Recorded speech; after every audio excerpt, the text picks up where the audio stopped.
Hi, so this is for our Fluids 312 class that we're doing a lab for. Our group is Brad, Nate, Bryce, Jacob, and myself, Jessica.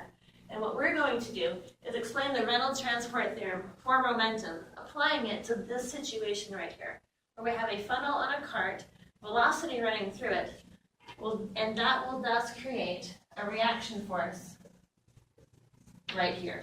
And using this reaction force, we can tell which way the cart is going to move.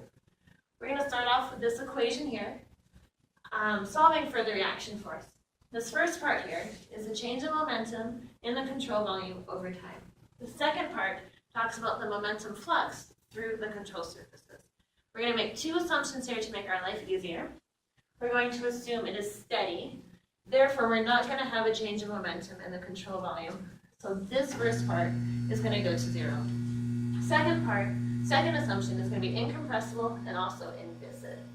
We're going to split up this part here now for the two different control surfaces to get these two equations. We'll go ahead and solve for the reaction force and get this using the normal forces. The rho is going to be the same for each control surface, so we're going to put it underneath the reaction force here. We can solve this part of the equation using conservation of mass, knowing that V1A1 is going to be equal to V2A2, and that's some constant. So we can go ahead and solve for the reaction force as CV2 minus V1. This C here is going to include our density.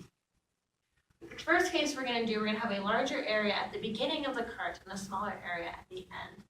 Therefore, we should assume that V2 minus V1 is positive and the cart should move to the right. Let's head out to the hall and we can look how that works.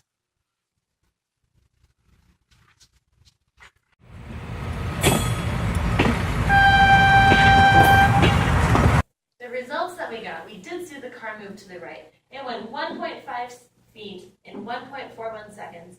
Therefore, the velocity of our car was 1.064 feet per second. We're now going to look at a second case of our car.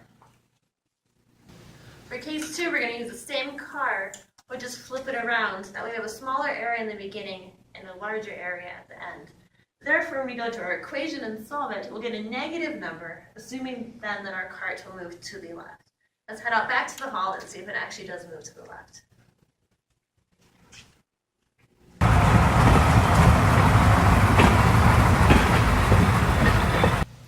So, unlike we predicted, the cart did not move to the left, but we still got some data. The car again went 1.5 feet. It went in 2.97 seconds, so the velocity was 0.51 feet per second. So we did have the right assumption that it would move slower.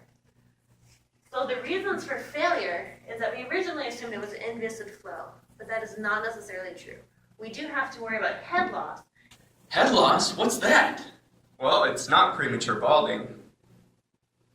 What that means is that we have a no-slip condition, which means we have friction here on the cone, which therefore means the car will actually move to the right in real life.